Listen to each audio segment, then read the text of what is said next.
신약 성경 중에서 가장 먼저 기록된 책이 오늘 우리가 읽은 바울의 편지인 데살로니가 전서입니다. 바울이 쓴 편지는 우리가 잘 알다시피 그 기본적인 양식이 있습니다. 편지의 양식이 있는데 첫 번째가 먼저 발신자가 누구인지 기록합니다. 1절을 보시면 발신자가 3명입니다. 바울과 실루아누와 디모데다 그렇게 기록하고, 그리고 그 다음에 수신자가 나옵니다. 하나님 아버지와 주 예수 그리스도 안에 있는 데살로니가 교회에 편지를 한다. 그렇게 발신자와 수신자가 있은 다음에 인사를 하고 있습니다. 하나님의 은혜와 평강이 너에게 있을지어다. 이것이 바로 바울이 일반적으로 편지를 쓸 때의 그 기본적인 양식이라고 할 수 있습니다. 그 다음에 바로 이어지는 2절부터의 말씀은 바울이 감사의 기도를 드리고 있는 모습입니다.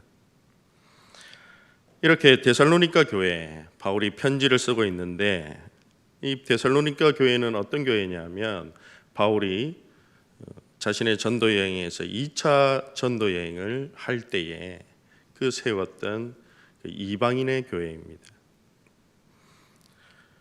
그런데 이 교회는 바울이 오랜 시간을 거쳐서 개척한 교회가 아니라 불과 3개월만 개척교회를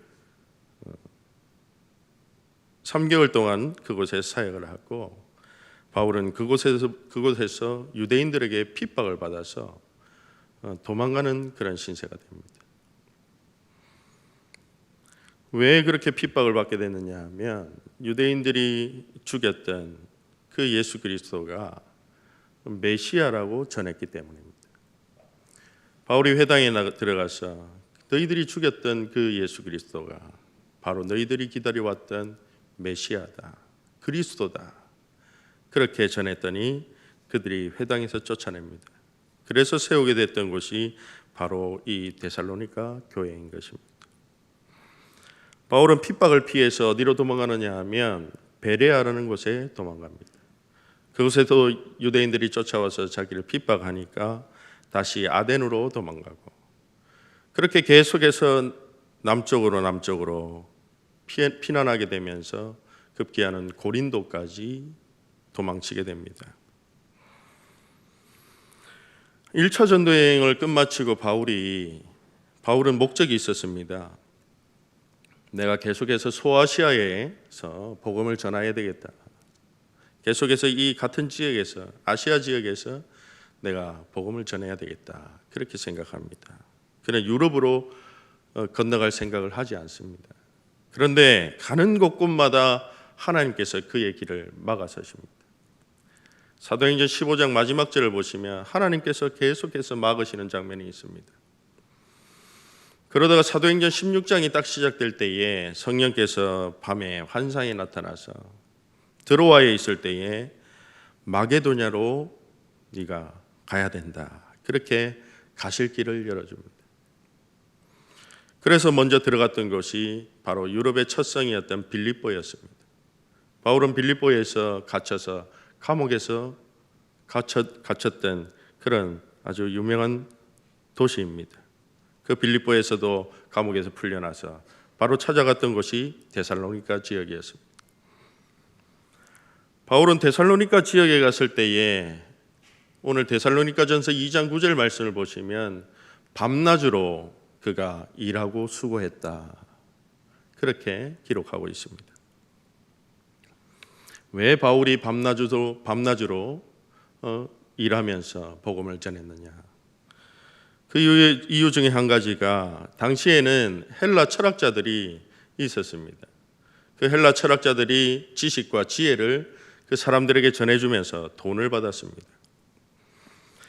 그런데 바울도 똑같이 그 사람들이 자신이 전하는 예수 그리스도를 전했을 때 그 사람들이 그 헬라 철학자들과 똑같이 어떤 지혜와 지식을 전하고 돈을 구걸하는 사람으로 비춰질 수 있었기 때문에 바울은 그곳에서 밤낮으로 그는 일하면서 하나님의 복음을 전할 수밖에 없었던 것입니다.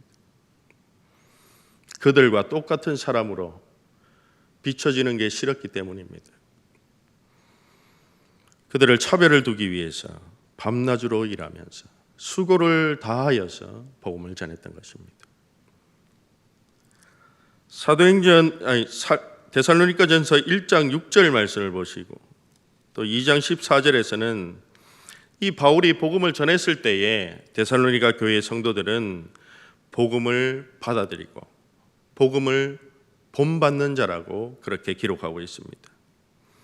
유대에 있는 유대 땅에 있는 하나님의 교회들을 본받는 자들이 되었다. 이방인이었지만 그들이 복음을 받아들이고 그것을 본으로 삼는 자들이 되었다고 그렇게 말합니다. 이 말은 당시에 굉장히 파격적이고 충격적인 말입니다. 당시에 복음을 받아들인다는 것은 예수를 메시아로, 로마 황제가 메시아가 아니라 예수를 메시아로 받아들이는 거예요. 삶의 전체에 변화가 일어나고 자기의 직장에서 쫓겨나고 그 사회 공동체 안에서 추방되는 그런 모든 일을 감당하는 자들이 되었다는 거죠. 고난받는 것이 당연하게 되는 것인데 그것을 받아들이고 그들의 삶의 본으로 삼았다는 거죠. 그리고 그들은 예수를 메시아로 고백했다는 것입니다. 오늘 하나님 아버지와 1절에서 하나님 아버지와 주 예수 그리스도라고 하는 이 고백을 그들은 삶 속에서 그대로 고백하고 실천하며 살았다는 것입니다. 예수를 믿으면 당장의 고난을 받게 됩니다. 우리가 상상할 수 없을 정도의 고난을 당하게 됩니다. 그런데 그들은 그것을 기꺼이 받아들이고 복음을 믿었습니다. 데살로니가에서 바울은 3개월만 그곳에서 사역을 할 수 있었는데 그곳에서 급하게 쫓겨나게 됩니다. 그래서 급하게 쫓겨나게 되니까 자기가 세운 이 개척교회 그 새신자들이 걱정이 되는 것입니다. 바울은 그래서 급한 마음에 오늘 발신자인 디모데에게 급한 마음에 그에게 데살로니가에 가서 그곳의 상황이 어떤지 알아보라고 그렇게 보냈습니다. 그런데 데살로니가에서 그 디모데를 통해서 들려온 소식은 바울의 그런 염려와 걱정을 씻어주는 그런 소식이었습니다. 오늘 1장 7절과 8절 말씀은 그들의 소문이 그 마게도니아 지역에 두루 퍼지게 되었고 환난 가운데 신앙을 지키는 그런 모범적인 성도들이 되었다는 그런 소식을 듣게 됩니다. 이 말씀이 3장 7절 오늘 데살로니가전서 3장 7절 말씀에 가보시면 바울은 이 데살로니가 교회의 성도들의 그 믿음을 통해서 바울은 참으로 큰 위로를 받았다. 그렇게 기록하고 있습니다. 그 위로를 받아서 감사하는 마음에 데살로니가 교인들에게 그 편지를 보내고 있는 것입니다. 오늘 바울은 그들의 그 믿음, 그 세 가지의 그 믿음에 대해서 감사를 전하고 있습니다. 어떤 감사냐면 오늘 말씀 1장 3절 말씀입니다. 한 목소리로 함께 읽어보겠습니다. 1장 3절 말씀 시작. 너희의 믿음의 역사와 사랑의 수고와 우리 주 예수 그리스도에 대한 소망의 인내를 우리 하나님 아버지 앞에서 끊임없이 기억한다. 믿음의 역사와 사랑의 수고와 우리 주 예수 그리스도에 대한 소망의 인내라는 그 믿음을 가지고 있었다는 것입니다. 그리스도인이 반드시 가지고 있어야 되는 그 세 가지 덕목에 대해서 바울은 이야기하고 있습니다. 여기서 믿음의 역사란 이 역사란 말을 다른 말로 바꾸면 믿음의 행위라는 그런 말로 바꿀 수가 있습니다. 믿음이라는 것은 행하게 된다는 것입니다. 그리고 사랑하면 수고하게 된다는 것입니다. 그리고 소망하면 인내할 수 있다는 것입니다.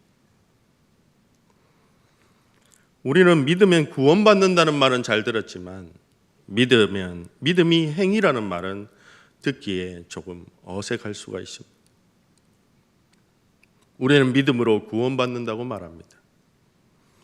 그러나 바울은 오늘 우리에게 믿음과 행위는 별개가 아니라는 것입니다. 행위라는 것은 믿음의 본질이라는 것입니다. 행위가 믿음 안에 반드시 포함되어 있다는 것입니다.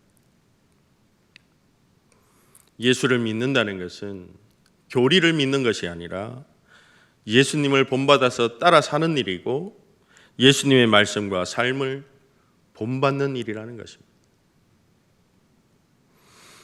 누가복음 6장에서 예수님은 나무 이야기를 하십니다. 나무는 각각 그 나무의 열매를 보면 안다라고 그렇게 말합니다. 가시나무에서 무화과를 거두지 못하고 가시덤불에서 포도를 따지 못한다고 말씀하십니다. 이 말씀의 참 의미는 믿음이 있으면 참으로 풍성한 열매를 잘 맺는다는 그런 비유가 아닙니다.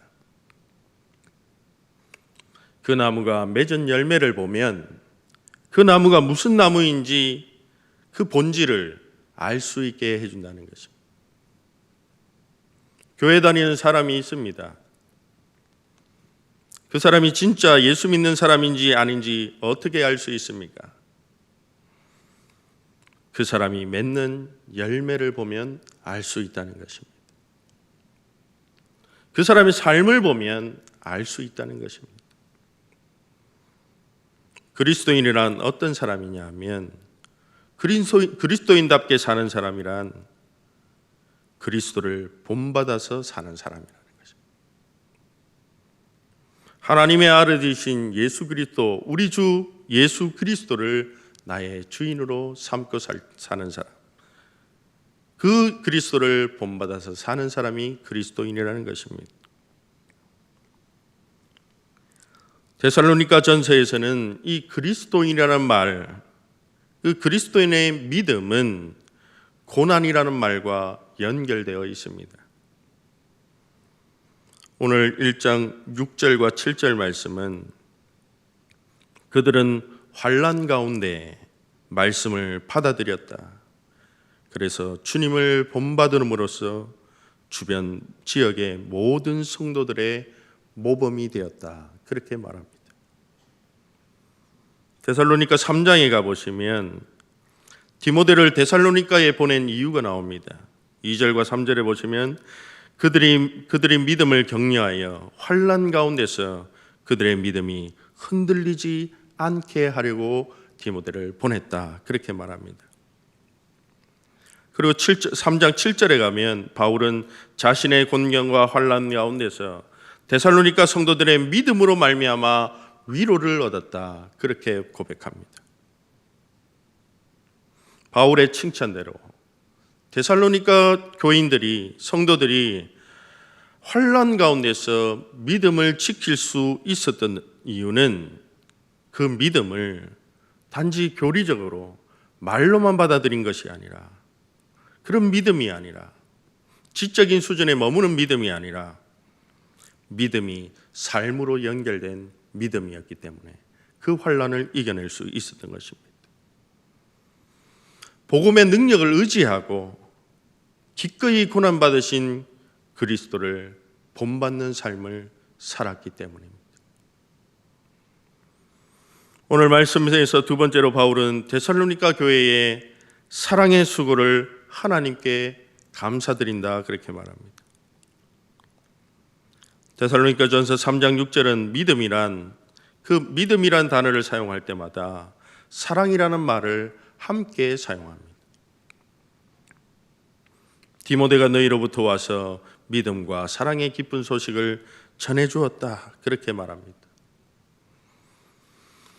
데살로니가 전서 5장 8절에 가면 그 종말의 때를, 주님이 다시 오는 때를 기다리면서 살아가는 사람들에게 그 사람들의 삶의 태도를 이야기하면서 믿음과 사랑을 갑옷으로 입어라 그렇게 말하고 있습니다. 이 믿음과 사랑이란 말을 함께 사용한다는 것은 믿음과 사랑이 근본적으로 다르지 않다는 것입니다. 믿음이라는 것은 믿음의 행위인데 사랑의 수고와 크게 다르지 않다는 것입니다.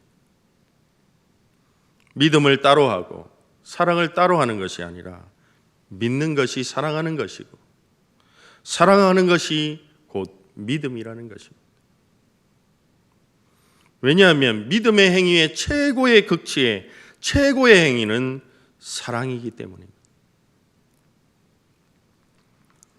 갈라디아서 5장 6절에 가보시면 바울은 그리스도 예수 안에서는 할례나 무할례나 효력이 없지만 사랑으로서 역사하는 믿음뿐이라 그렇게 말합니다. 믿음이라는 것은 우리의 지식으로 교리로 일하는 것이 아니라 믿음은 사랑을 통하여서 일한다는 말입니다. 믿음의 본질은 사랑이고 믿는다는 것은 적극적으로 사랑하는 일입니다. 누가복음 10장 25절에 가보시면 율법교사가 예수님께 찾아옵니다. 우리가 어떻게 해야 예수님 구원받을 수 있습니까? 그렇게 묻습니다. 그때 예수님께서 말씀하십니다. 하나님을 사랑하고 이웃을 사랑하는 일이 그것이 바로 하나님을 믿는 일이라고 우리에게 말씀하십니다. 이 믿음이라는 것이 곧 사랑이라는 것입니다. 그렇다면 믿음의 행위와 그 사랑의 수고가 그것이 하나라면 우리는 어떻게 믿음을 실천해야 되는 것입니다. 바울은 데살로니가전서 3장 12절에서 이렇게 말합니다. 또 주께서 우리가 너희를 사랑함 같이 너희도 피차간 모든 사람에 대한 사랑이 더욱 많아 넘치게 해주시기를 바란다고 기도합니다. 너희 안에도 서로가 사랑하는 일이 넘쳐나기를, 너희 안에 사랑이 넘쳐나서 그 사랑이 이웃에게로 흘러가기를 그렇게 바란다 기도하고 있습니다. 바울은 우리 성도들 안에서, 그 데살로니가의 성도들 안에서 그 사랑을 하나님께서 풍성하게 하시고 넘치게 하도록 해주시기를 기도한다는 것입니다. 바울이 기도한 것을 잘 들어보면 우리가 스스로 무엇인가를 사랑할 수 있는 그 힘이 있어서 그 사랑을 할 수 있도록 비는 것이 아니라 하나님께서 그 능력을 주셨어요. 복음의 능력으로 사랑할 수 있도록, 우리가 사랑할 수 없었던 자들이 사랑할 수 있도록 우리에게 능력 주시기를 기도하라고 말하고 있는 것입니다. 사랑의 수고라는 것은 먼저 교회 안에서부터 이루어져야 된다는 것입니다. 그리고 그 사랑은 교회 밖으로 모든 사람에게로 퍼져나가야 된다는 것입니다. 그런데 이거보다 더 중요한 것은, 가장 우선이 되는 것은 너희가 복음의 능력을 힘입어서 하나님께서 우리에게 사랑을 풍성하게 주셔야지만이, 그 능력을 주셔야지만이 우리가 사랑할 수 있는 자들이 된다는 것입니다. 이것이 바로 바울이 전한 복음입니다. 우리에게는 사랑할 능력이 없다는 것입니다. 그러나 하나님이 우리에게 사랑을 넘치도록 부어주실 때에, 그리고 사랑하도록 넘치도록 부어주신다고, 그런 능력을 주시겠다고 하나님께서 약속해 주셨다는 것입니다. 그리고 이 약속은 그냥 그치는 것이 아니라 우리에게 어떤 일을 해야 할 것인지를 요구하고 있는 것입니다. 그 복음을 믿고 알게 된 자들은 그 하나님의 요구에 따라서 움직여야 되고 기도해야 된다는 것입니다. 우리는 사랑할 수 있도록 해주시겠다는 하나님의 약속을 받은 자들입니다. 그 복음을 들은 자들입니다. 그렇다면 우리는 이 약속의 말씀 때문에 우리는 우리에게 사랑할 능력이 없습니다라고 하나님께 말할 수 없다는 것입니다. 하나님께 변명할 거리가 사라졌다는 것입니다. 그러므로 어떤 상황 가운데서도, 어떤 어려움 가운데서도 우리는 하나님께 기도해야 합니다. 우리 안에 사랑이 풍성해지기를, 하나님의 풍성한 사랑으로 가득하게 되기를, 우리의 삶이 채워지기를 바울은 간구해야 된다고 우리에게 말하고 있습니다. 그때 하나님은 그 사랑을 행할 수 있는 힘을 주시겠다고, 어떤 환난 가운데서도 이겨나갈 수 있는 믿음을 주시고 사랑의 수고를 다할 수 있는 그 능력을 주시겠다고 우리에게 말씀하고 계시는 것입니다. 그러므로 사랑할 능력을 구하지 않는 사람은 하나님의 약속을 신뢰하지 않는 사람이고, 그 사람은 게으른 사람이라는 것입니다.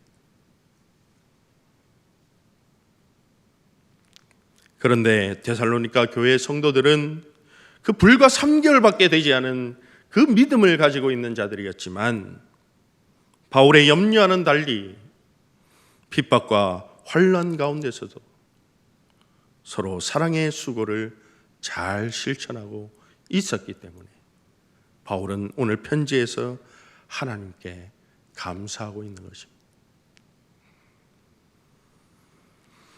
세 번째로 바울이 데살로니가 교회에 감사할 수 있는 소망의 이유는 소망의 인내 때문이었습니다. 그들의 믿음은 사랑의 수고를 통해서 일하고 소망의 인내를 통해서 드러나게 됩니다. 바울은 데살로니가 교회 성도들의 믿음이 환난 가운데서 빛을 발하는 것을 보았습니다. 그들이 이 환난 가운데서 믿음을 지킬 수 있었던 이유가 있습니다. 그것은 지금은 우리가 환난 가운데 있지만 장차 예수 그리스도께서 이 땅에 개입하셔서 그 구원하실 그 하나님의 소망하는, 그 하나님의 일을 소망하는 믿음을 가지고 있었기 때문입니다. 주님이 다시 오신다는, 주님이 다시 오셔서 이 어그러진 이 환난 날에 그 삐뚤어진 그 세상에 그 길을 바르게 하실 것을 소망하고 있었기 때문에 그들은 이 어려움을 인내할 수 있었던 것입니다.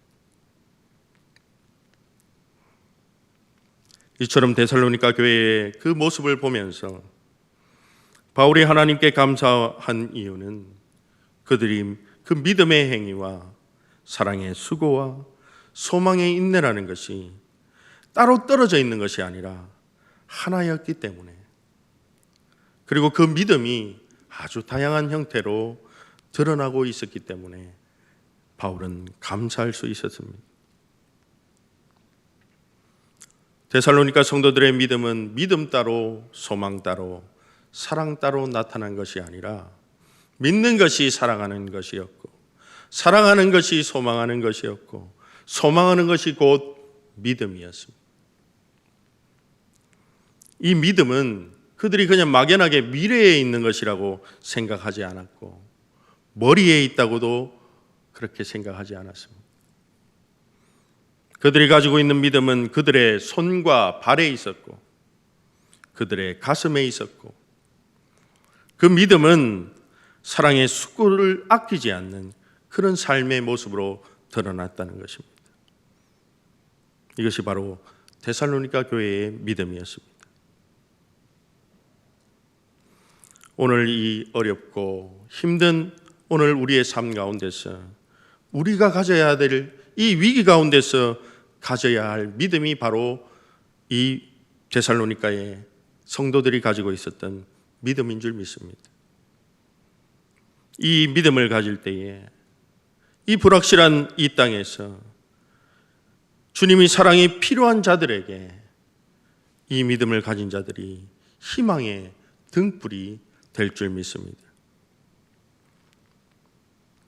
오늘 우리가 처한 현실을 바라보면, 우리의 머리로 생각해 보면 아주 불가능한 일들이 많고 아주 비관적인 상황들이 많이 있습니다. 그러나 우리는 오늘 이 데살로니가 교회를 통해서 기억해야 합니다. 대구라는 땅에 100년 전 이곳에 우리를 예수 그리스도를 우리의 주님으로 그 믿는 고백하는 그 신앙 위에 우리 교회를 세우셨다는 것입니다. 그리고 그 신앙의 선배들의 사랑의 수고로 이어져 온 그 믿음의 역사와 사랑의 수고와 소망의 인내를 베풀어 주셨던 하나님의 은혜를 우리는 기억해야 합니다. 어려운 가운데서도, 위기 가운데서도 풍성한 사랑으로 인도하신 하나님의 역사를 우리는 기억해야 합니다. 그 하나님께서 우리에게 풍성한 사랑을 행할 능력을 오늘 우리 위기 가운데서도 주시겠다고 약속하고 계십니다. 그 복음을 우리에게 주셨습니다. 그러므로 우리는 이 자리에서 하나님께 사랑의 수고를 힘써 행할 수 있는 능력을 주시기를, 그 믿음 주시기를 바라고 기도해야 한다는 것입니다. 그 하나님이 우리에게 풍성한 사랑을 베풀어 주실 수 있도록 그 사랑을 베풀어 주시고 깨닫게 해 주시기를 그렇게 기도하고 우리의 믿음을 성숙하게 해나가야 된다는 것입니다. 그래서 우리 가운데 그 믿음의 역사, 사랑의 수고가 교회 안과 밖으로 넘쳐날 때에 지금까지 우리를 인도하신 하나님께서 우리의 일상도 새롭게 회복시켜 주실 줄 믿습니다. 그 하나님의 회복과 구원의 역사를 소망하며 함께 이 위기를 인내하면서 우리가 함께 나가기를 원합니다. 우리가 가지고 있는 믿음이라는 것이 이 땅의 소망이고 희망이라는 것입니다. 우리의 믿음이 이 땅의 소망이고 희망이 되기를 원합니다.